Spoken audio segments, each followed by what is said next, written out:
ഇന്ന് സാറ് നടപടി എടുക്കണം. അങ്ങനെ ഉണ്ടെങ്കിൽ ഇവരിപ്പോൾ ഇവിടുന്ന് തന്നെ ഇവർ റിപ്പോർട്ട് അയക്കും. ഇല്ലാന്നുണ്ടെങ്കിൽ വലിയ സമരമായി ഞങ്ങൾ DD ഓഫീസിലേക്ക് വരും. അതിനകത്തൊരു വിഷയം ഇതിനകത്ത് ഈ മാനേജ് എയ്ഡഡ് സ്കൂളാണത്. എയ്ഡഡ് സ്കൂളിനെതിരെ ആക്ഷൻ എടുക്കുന്നത് DO വിളിക്കാം. മഹാരാഷ്ട്ര കമ്മീഷന്റെ മീറ്റിംഗ് ഇരിക്കുക. അന്നേരം തന്നെ വിളിച്ചവരാ. HM ഞാൻ സംസാരിച്ചു. ഇതിന് മുമ്പ് 2 പ്രാവശ്യം HM ഇവര് സസ്പെൻഡ് ചെയ്തിട്ടുണ്ട്. അപ്പോഴൊക്കെ ഞാൻ അവര് അത് പരിശോധിച്ച് ഞാൻ റീസെറ്റ് ചെയ്ത ആളാണ്. അപ്പൊ എനിക്കറിയാം കേസ്. അപ്പൊ അത് DO ആണ് ആക്ഷൻ എടുക്കുന്നത്. DO നാളെ വന്നിട്ട് DO ചെയ്യുന്നത്. നമ്മൾ DOക്ക് ഡയറക്ഷൻ കൊടുക്കും. എയ്ഡഡ് സ്കൂളിന്റെ അധികാരി അവിടുത്തെ DO ആണ്. DO കൊണ്ട് ചെയ്യുക. Okay sir, okay. ആ ഒരു ഉറപ്പ് മാത്രം കിട്ടിയാൽ മതി സാറേ. ഈ മാനേജ്മെന്റ് മേലിൽ സ്കൂളിൽ ഒരു കാര്യത്തിൽ ഇടപെടാൻ പാടില്ല. DD നമ്മളോട് പറഞ്ഞിട്ടുണ്ട്. നാളെ തന്നെ ഇവിടുന്ന് റിപ്പോർട്ട് നിങ്ങൾ എത്രയും വേഗം DOക്ക് സമർപ്പിക്കുക. 24 മണിക്കൂർ അതിനുള്ളിൽ DOക്ക് ആ ചാർജ്. DD തന്നെ പറഞ്ഞിട്ടുണ്ട് DO ആണ് ഇത് എടുക്കേണ്ടതെന്ന്. DD കൃത്യമായി എടുത്തില്ല എന്നുണ്ടെങ്കിൽ നാളെ, ഇന്ന് ഈ സമയമായി, ഇത്രയും നേരമായി, നാളെ ഞങ്ങൾ സമരമായി ഇതിനോട്ട് ഞങ്ങൾ വരുത്തിക്കരുത്. ഇന്ന് ഈ പ്രതിഷേധം ഞങ്ങൾ ഇവിടെ വെച്ച് അവസാനിപ്പിക്കും. നാളേക്കുള്ളിൽ ഇതിനെതിരെ കൃത്യമായി നടപടിയെടുക്കുക. ഇതിന് യഥാർത്ഥത്തിൽ സാറേ ഈ സമരവുമായി ഇവിടെ വരുന്നതിന് മുമ്പ് നിങ്ങൾ നടപടി എടുക്കേണ്ട ഒരു വിഷയമാണ്.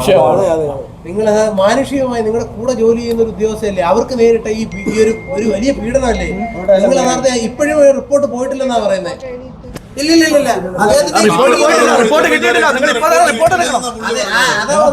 അതുപോലെ ഒരു നിങ്ങളുടെ ഭാഗത്തുനിന്നുണ്ടായ ഒരു വീഴ്ച സാറേ. 12:30 മണി റിപ്പോർട്ട് എഴുതാൻ വലിയ സമയമൊന്നും വേണ്ടല്ലോ മാഡം. ഇപ്പൊ ഈ 3:30 മണിയായി. ഞങ്ങൾ അതുകൊണ്ട് മുദ്രാവാക്യം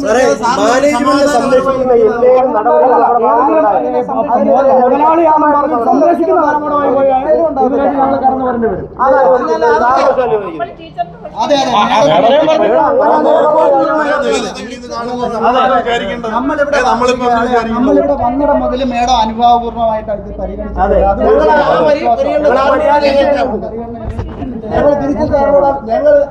ഈ ഓഫീസ് ടൈം തീരുന്നതിന് മുമ്പ് കൃത്യമായ റിപ്പോർട്ട് DOക്ക് കൊടുക്കുക. അങ്ങനെ ഉണ്ടെങ്കിൽ നിങ്ങൾക്ക് രാത്രി തന്നെ ആയാലും DOക്ക് നടപടി എടുക്കുന്നതിൽ യാതൊരു ബുദ്ധിമുട്ടില്ല. അവര് ഭീഷണിപ്പെടുത്തി പിന്മാറാൻ സാധ്യതയുണ്ട്. ഈ അധ്യാപികയെ ഭീഷണിപ്പെടുത്തി പരാതി എന്ന് അവർ പിന്മാറാൻ സാധ്യതയുണ്ട്. നിങ്ങൾക്ക് നേരിട്ട് ബോധ്യമുള്ള വിഷയം മേളിലോട്ട് നിങ്ങളുടെ മേളിലുള്ള ഉദ്യോഗസ്ഥർ ആരാണ്, കളക്ടർ ഉൾപ്പെടെ വിദ്യാഭ്യാസ മന്ത്രി ഉൾപ്പെടെയുള്ളവരെ അറിയിക്കേണ്ട ഉത്തരവാദിത്വം നിങ്ങൾക്കുണ്ട്. അവരെ അറിയിക്കണം. കാരണം ഈ അധ്യാപിക ഈ പരാതിയിൽ ഉറച്ചു നിൽക്കാൻ സാധ്യതയില്ല. അവരെ ഭീഷണിപ്പെടുത്തി കൊല്ലൊന്ന് ഭീഷണിപ്പെടുത്താൻ വരെ സാധ്യതയുണ്ട്. ബാക്കിയുള്ള അധ്യാപകർ അതുകൊണ്ടാണ് വരാതെ. ഞാൻ പറയാതെ തന്നെ സാറിന് അറിയാം അതുകൊണ്ടാണെന്നുള്ള കാര്യം അറിയാമല്ലോ. അതുകൊണ്ട് സാർ ഇപ്പൊ തന്നെ നടപടി എടുക്കണം. അവരിനി പരാതിയായിട്ട് വരുന്നതല്ല, ഇതൊരു മാനുഷിക പരിഗണനയുണ്ട്. നിങ്ങൾക്ക് നേരിട്ട് ബോധ്യമുള്ള വിഷയമുണ്ട്. അവർ ഈ വൈകുന്നേരം വരെ ജീവനോടുണ്ടോ എന്നുള്ള ആർക്ക് സംശയമുണ്ട്. മാഡം ഇനി ഇപ്പൊ പരാതി ഒന്നും, അധ്യാപികയുടെ പരാതി ഒന്നും വേണ്ട. നിങ്ങൾ അത് കൃത്യമായി പത്രം നിങ്ങൾ നടപടി എടുക്കണം. കാരണം ഇപ്പൊ DD തന്നെ പറഞ്ഞു ആ സ്കൂളിൽ നേരത്തെ പരാതി അറിയാലോ.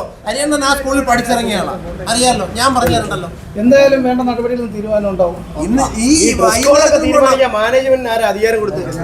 അപ്പോ മാഡം 24 മണിക്കൂർ ആ സമയം ഞങ്ങൾ അനുഭവിച്ചിട്ടുണ്ട്. അതിനുള്ളിൽ നടപടി എടുക്കണം. ഞങ്ങൾ വെയിറ്റ് ചെയ്യണം. അല്ല, റിപ്പോർട്ട് മെയിൽ ചെയ്യാൻ വേണ്ടി ഞങ്ങൾ വെയിറ്റ് ചെയ്യേണ്ട ആവശ്യമുണ്ടോ? ഇല്ല, ഉടനെ ചെയ്തോളാം.